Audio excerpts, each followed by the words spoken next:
Hancock and his staff for putting on an outstanding venue for, our team here in the Bay Area. We're obviously pleased and happy with what our team has been able to accomplish, this season, to have this opportunity to play against a outstanding Clemson team. I'd like to congratulate Dabo, his team and staff for, the outstanding season that they've had. When you play in a game like this, you expect to play against a great team, and Clemson's all of that. And our players are certainly looking forward to the challenge of playing against a really, really good team. So I'm really proud of, our team, and actually love, what our team has been able to overcome and do this year. They worked hard and really had a tough road to hoe to get here, and we certainly appreciate all their effort, togetherness, and things that they've done to be able to have this opportunity. Coach Swinney, your opening remarks. Yeah, thanks for all of you for being here, and it's been a wonderful couple days.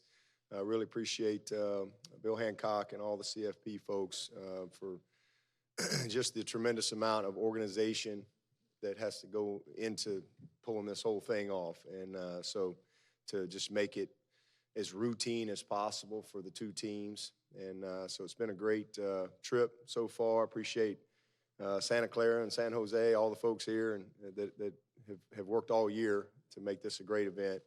But really excited about the opportunity to compete, against the best team in the country on the highest stage. This is what we all set out to do, 130 teams, and you have two teams that have the opportunity to compete on this stage, and we're thankful and blessed to have this moment. And Alabama has been an unbelievable champion, and Coach Saban and the consistency that they've had is remarkable. So not surprised at all to see them sitting back here, but really proud of our team, and how we performed all year long. Incredible focus. This team is blessed with great leadership and just a great group of young people that have competed every single week to get to this point. So I have no doubt it'll be a heck of a ball game tomorrow night. Two great teams that both want to win, and so this is what we're all here for. But appreciate the opportunity to be here this morning. We'll now open it up for questions. Again, we have microphone holders. Let us get you the mic. Give us your name and affiliation. We're going to start right here, middle left. Dennis. This is for Dabo. Dennis Dodd, CBS Sports. Dabo, was there a moment in your mind right here? Was there a moment in your mind where you just, before you started playing Alabama in this current run, whether it was looking at film or just seeing how you guys were developing, where you said, yeah, we can play with these guys. We're on a level with them? Yeah, I mean, to be honest with you, when I got the job in 2009, I felt like that at Clemson we could build a program that could compete at the highest level. We were a long way away from that, that's for sure. But I felt like we had a few pieces in place, and we just needed to build an infrastructure. We needed to modernize our program in every sense of the word, from staff to our recruiting to our facilities, the way the administration thought. I mean, you name it. But because we were competitive, but so I felt like at the very beginning that we could be a team. But for me, I felt like we needed to play a tough schedule. And that was one of my first meetings with Terry Don Phillips, was say we play a tough schedule in our league, but we need if we're going to build a great program, the only way I can prepare the team is and listen, you can't be afraid to fail. All right, there's going to be some failure, but that's a part of your growth. That's a part of development. That's the only way that I'm going to be able to teach these guys what it takes. And so from day one, we've played, Georgia, played Auburn 4 times. We've played, Texas A&M, Notre Dame, LSU. We've played a lot of people in and outside of our conference that allowed us to compete and develop the program to where we could, match up and have the type of postseason success that we've had over the past, 5 or 6 years. We're going to stay over here to our left. Heather? Dabo, Heather Dinich with ESPN. What specifically has Chase improved on since the Syracuse game, and what is your confidence level in him should he be needed on such a big stage? But just confidence. That's the biggest thing. You know, he has the knowledge, and, you know, he's a redshirt freshman, so he's had a little more time in our system, and we knew he had the knowledge. He just didn't have really the opportunity to play yet. He's a very talented competitor. So the biggest thing that he's improved from that moment is just his confidence and his complete belief in himself and the team's belief in him. So we don't have any doubt that he can go in and perform at a high level for us. We've got all the confidence in the world in him. We're going to move over here to our right in the middle. The Bill Bender, Sporting News, has questions for both coaches. You both have talked at length about internal scoreboard and developing from within, but what's allowed your players to buy in and perform on these big stages so often, so consistently? Well, I think what we try to get our players to do is play to a standard, be the best version of themselves. You know, I oftentimes, you know, get on our players even when we win, and people don't totally understand that because regardless of what the scoreboard says, how did you really perform? Did you perform, you know, to your best of your ability? Did you create the best value for yourself and for the team by the way you were able to execute the discipline that you played with, how you were able to focus on the next play, not get frustrated with something that, you know, was difficult for you? It's got to be a great competitor. You got to overcome adversity. So all these things create an internal standard that, you know, we're trying to get players to play to that not necessarily is dictated by the score, who you're playing against, but it's about your level of performance and the standard that you play to. You know, oftentimes I use the example of, you know, when I was an NFL coach, they would make a highlight tape for me of a player when we were looking at him for the draft.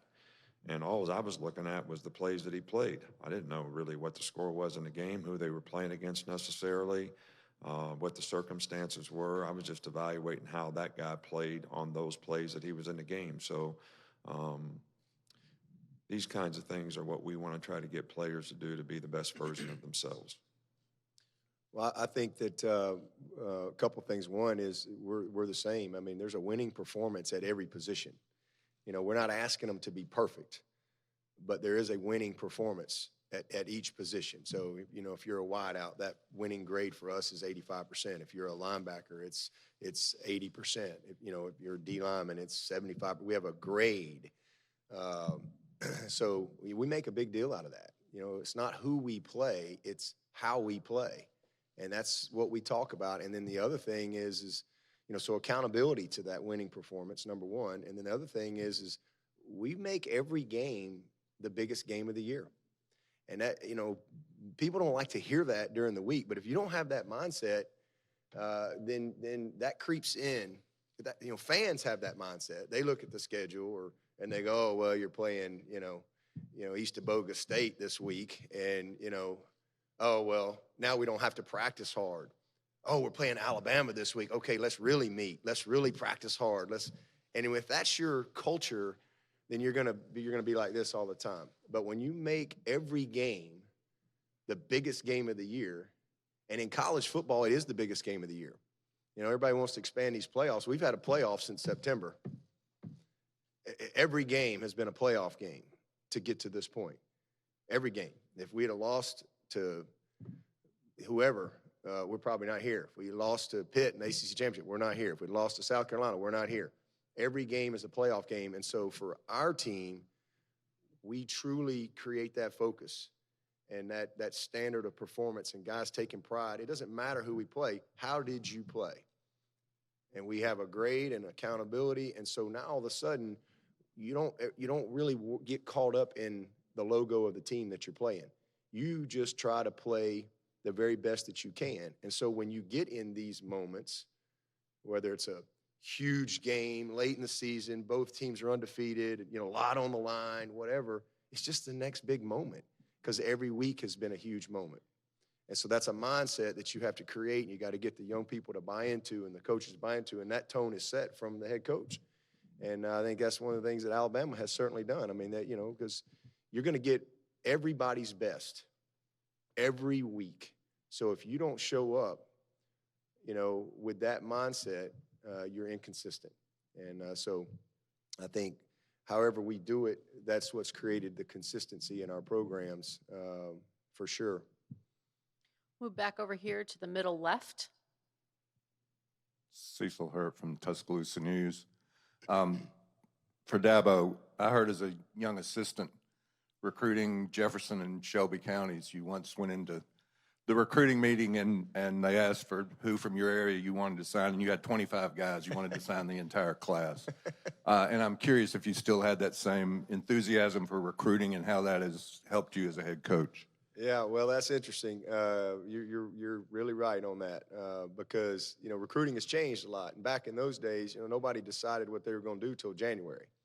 And, you know, you used to get in these recruiting meetings and coaches lie. Oh, my Lord. And, you know, they're going to get this guy. And then, you know, and then, so, you know, I figured out as a young coach, I would call, you know, 50 guys a week, 60 guys a week, because what I learned is, you know, at the end of the day, some guys weren't working like they needed to or whatever, or these guys that we're sitting in there saying these meetings we're going to get, well, then we don't get. Well, I'd sit here and I'd have all these guys that I'd been working all year long and developing relationships with, and so now all of a sudden, some of them guys we didn't want, we were begging to get, and I was always thankful that I put that work in so that we would have some guys. And so recruiting was just very different back then, very different. You had to recruit a bigger pool of people because you had no idea a lot of times until signing day what guys were going to do. And because most of these decisions were January, you were just recruiting seniors. We didn't even think about evaluating a junior until May, going into their senior year. So it's just very, very different times now, and we don't recruit as big a numbers. But yeah, I loved it. I was detailed in my area. I tried to know the coaches. I tried to know all my players, and you know, signed a lot of good players there when I was there, for sure. We're going to go back onto the riser. Middle.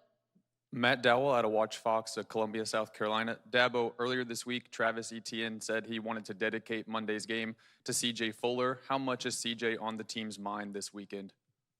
Well, I think C.J.'s been on our team's mind, you know, since he passed. It's just a tragic situation, really tragic. And, you know, our thoughts and prayers continue to be with his parents. And, in fact, his birthday was Thanksgiving Day this year. And, you know, not long after the funeral, but just a really difficult thing, you know, for all of us, anytime you deal with death. And certainly as we get older, it's something that we are much more aware of and have experienced a lot in our families and friends and so forth. But for young people, that's a tough thing to process. And but he was a great young man. And I don't have any doubt that these guys certainly remember him and will honor him with how they play. We're going to go back over here to the middle right in the back. Ben Jones from the Tuscaloosa News. How significant would it be for you to win your 6th championship at Alabama, tying Coach Bryant, and your 7th championship overall? Well, you know, I don't really look at it that way. You know, I have a tremendous respect for what this team has been able to accomplish, the opportunity that they created for themselves. And, you know, as a coach, you want to do everything you can to help your players have the best opportunity to be successful for what they want to accomplish. And, you know, we've been successful in these games and we've been unsuccessful in these games. And at times, as a coach, you want to make sure that you're doing everything possible to help this particular team and this group of young men who have worked so hard all year long to be able to have the best chance to be successful against a great team that they have to play. So that doesn't really enter into it in my mind. I don't ever even think about that at all. I do think a lot about trying to make and help this team to be the best possible and to put them in the best possible position to have a chance to be successful. We're going to go back over here on the left, our left middle. Marty? Hi, guys. Marty Smith, ESPN. I've heard both of you say that in several ways you're mirror images of one another. Your teams are mirror images of one another's programs. But the way that you both got to that place are very different from a personality perspective. So I wonder, what attributes maybe have you taken from one another? This is for both of you. What attributes, Coach Saban, have you taken from Dabo or Dabo from Coach Saban that maybe you've incorporated into your program that intrigued you that they do? Coach Saban? Well, I have a tremendous amount of respect for what and how they do things, you know, at Clemson. They do a great job of recruiting. They do a great job of developing their players. And likewise, that's what we try to do in our program in terms of we want to help guys be more successful in life because they were involved in the program, whether it's through personal development, making sure they graduate, develop careers off the field, help them in career development, be the best version of themselves, see if they can, you know, have a career as a football player. And I guess there's probably more than one way to do that, but we try to do it with a great staff of people who are interested in creating a culture of accountability for players in terms of their personal behavior, how they approach academics, how they approach what they try to do in football, and that has helped us. And we're constantly trying to evaluate other successful programs, including Clemson's, to see if they're doing something that, you know, might help us improve what we do to help our players be more successful. Coach Swinney? Yeah, well, I think for me, it's a lot. You know, you're talking about a program that I have a deep love and respect for, always have, always will. And, you know, a coach that's, I mean, he's won 6 national championships. And the level of consistency is a model and an aspiration for every program. And so for me, I think a couple things. One, how he has just been himself, you know, regardless of what people think or say or whatever, he's been himself. And he's stuck to the things that he believes in. And that's a lesson for me, you know, to be myself and to be convicted in my beliefs and how I think that I should run the program. But he's very detailed.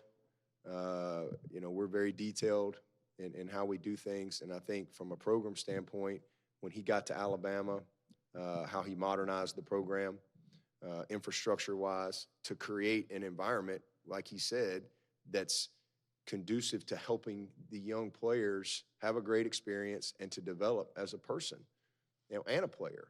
And that's, you know, there's resources involved with that, you know, and I think that that's something that Coach Saban changed in college football, quite frankly. And as when I was an assistant, when he became the head coach and started kind of putting that place, it was something that I paid attention to. And because the old model where you had the head coach and 9 assistants and a couple of GAs and you were everything, you know, you were the coach, you were the counselor, you were the wore every hat. In the meantime, recruiting's still going on, problems happen. These kids are kids and they have family issues. And so creating an infrastructure to support the coaches in the ultimate mission of helping these guys have that great experience, but helping them get the tools they need to go dominate in life and at the same time develop as a player. And I think Coach Saban kind of led the way in that. So, you know, I think as a coach, like we're always studying and trying to learn from every program. That Alabama has certainly been the standard for, you know, a decade or so since he's been there. And so I've learned lots of things. You know, sometimes it could just be, you know, maybe how he handles a situation. You know, I've called on him a time or two to ask him his opinion on some things, and we've swapped some ideas. So, you know, I'm thankful that you know, I've been able to learn. You know, and again, I learn from everyone, but I think, you know, Alabama has been incredibly consistent. And why is that? Well, they've recruited great players. They've developed those players. They've had a standard in place. And so there's a lot of similarities, yet personality-wise, maybe we're different in how we go about certain things. But at the end of the day, I think it's just being true to who you are. We're going to go back over here to the middle, off to the left. Chris Brees, CBS 42 in Birmingham. Dabo, I know yesterday you had touched upon how this felt different for you from the previous championships and just in terms of enjoying the road it took to get there. Do you think the players feel the same way? I hope so, because I've really tried to be intentional in that all year, not just now, but literally all year. And that was kind of a focus for me this year. You know, I knew we were going to have a good team. I knew we would have some challenges.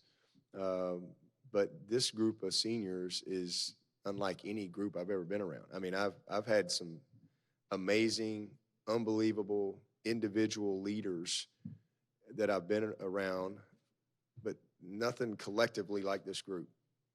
I mean, 26 guys get votes for captains.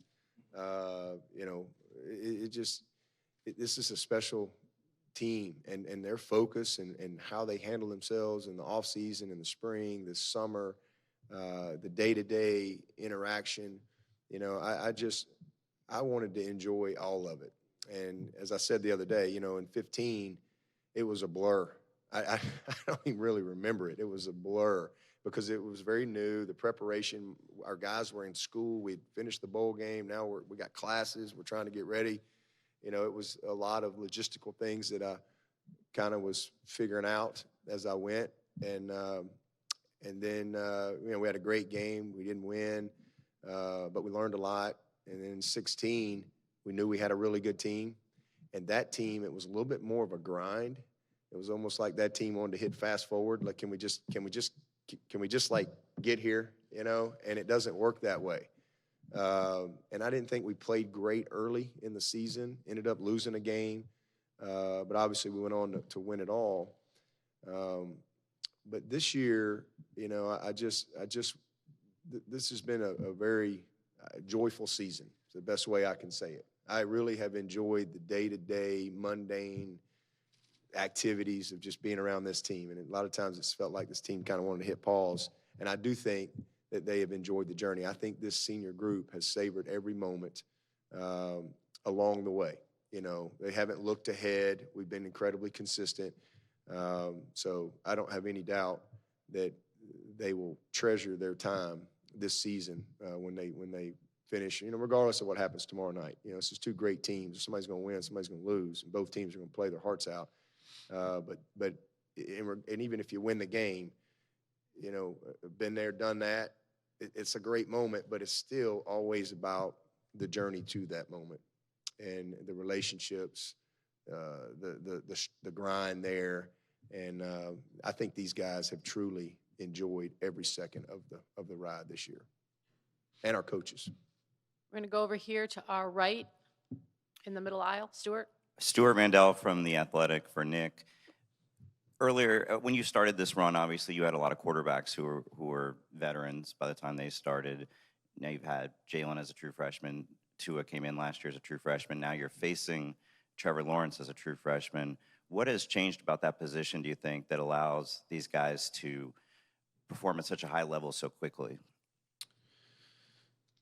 Well, there's more and more guys, I think, that come into college programs that we see across the country that are more ready to play.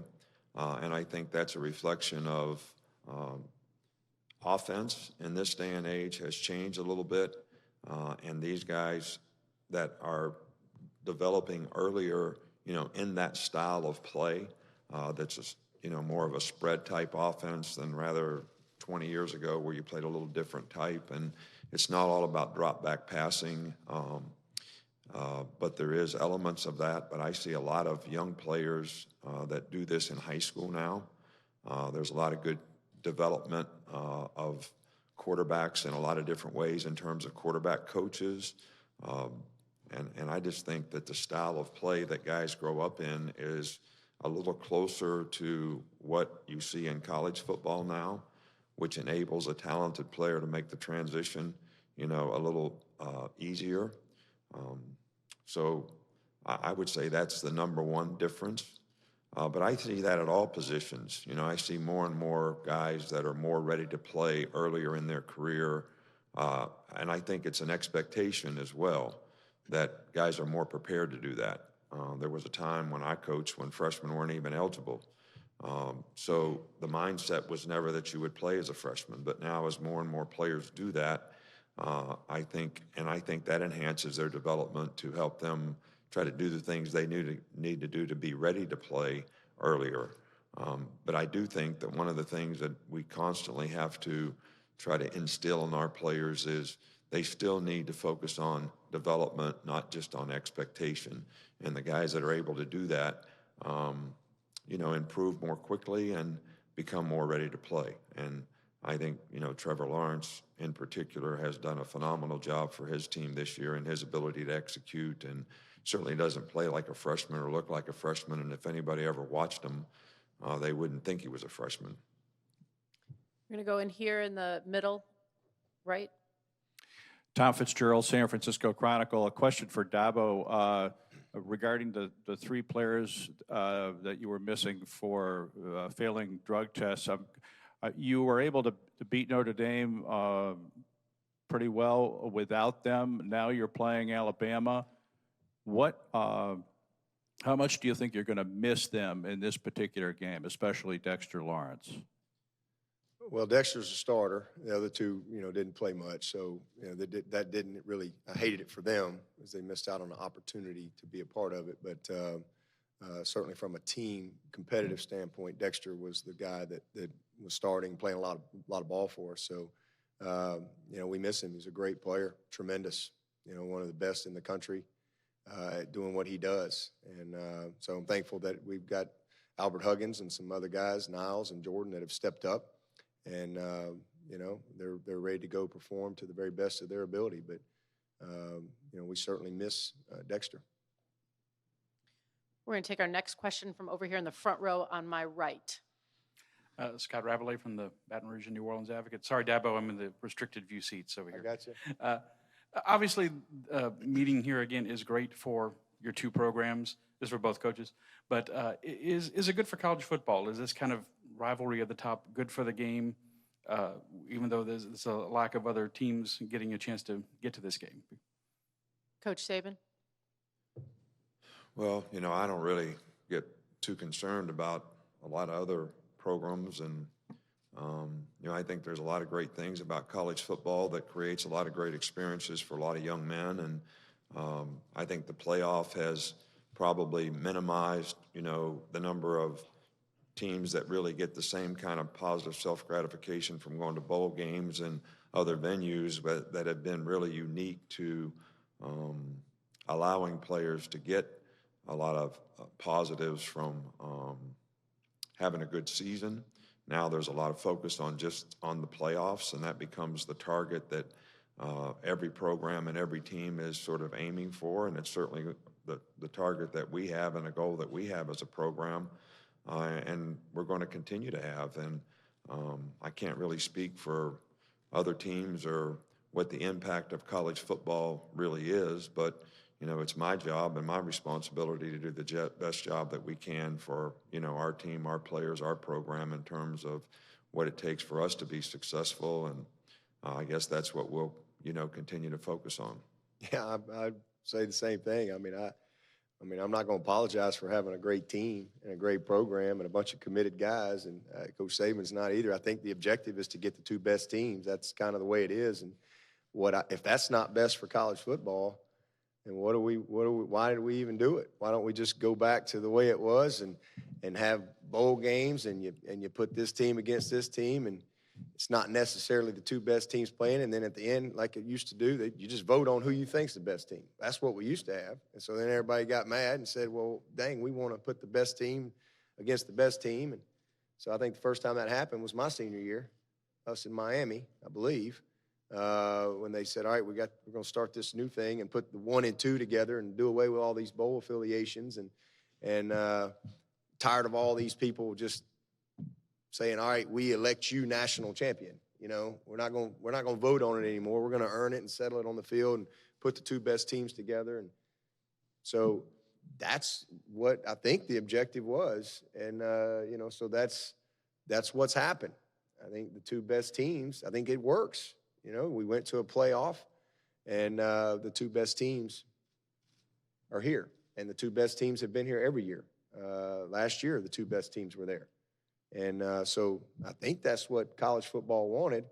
And also being able to have some great matchups in bowl games and things like that. I mean, I think it's great that there's, you know, whatever, 40 teams out there that can end their season with a win and have momentum going into the offseason and so forth. So if this isn't good for college football, the two best teams, then we just kind of go back to the way it used to be and create all the good matchups however you want them, and then you just kind of elect a captain, and you got one national champion in this poll and one national champion in this poll and one national champion in this poll.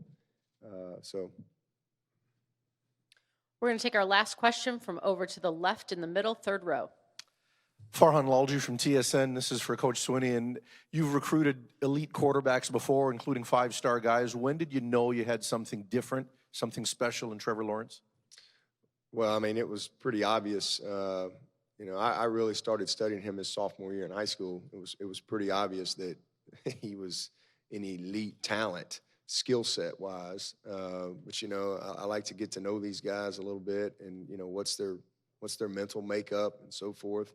And I think you can get somewhat of a feel for that, but I don't think you really ever know till you start coaching a guy, and you transition, and you know, so that first spring when I mean, day one installation, you know, you kind of have an installation plan of how you're going to put in your systems offensively, defensively, and so forth. And I mean, he got day one like that. I mean, it just was like fish to a water. I mean, it's just natural. And his uniqueness from a mindset standpoint, his poise, his demeanor, his preparedness, and just it was amazing to me early.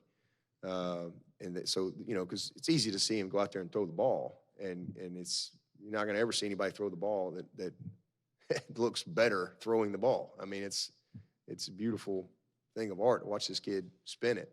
And he's 6'6". I mean, he's got all these physical measurables and attributes, but it's the stuff that's harder to measure. And soon that first spring, just meetings, how he transitioned, speed of the game, how he handled mistakes, how he handled the pressure from his teammates, how he handled competition. I mean, we had a bunch of quarterbacks there last spring, and I knew pretty early that this kid he's unique. We're going to transition into the photo op at this point. We're going to have a second here to raise the trophy up, but coaches will have you stand on both sides. From our photographer perspective, we will go ahead and start and give a couple seconds for our video folks on the back risers. If our still photographers could stay very low while we give the back risers a couple seconds, we will then have time for the still photographers in the front.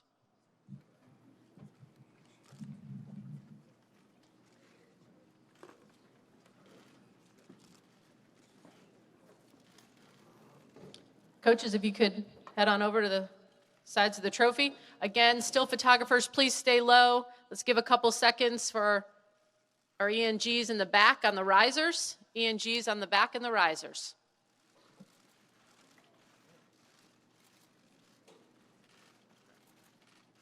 Okay, great. We'll now transition to our folks down here, still photographers. Couple seconds right here in the front.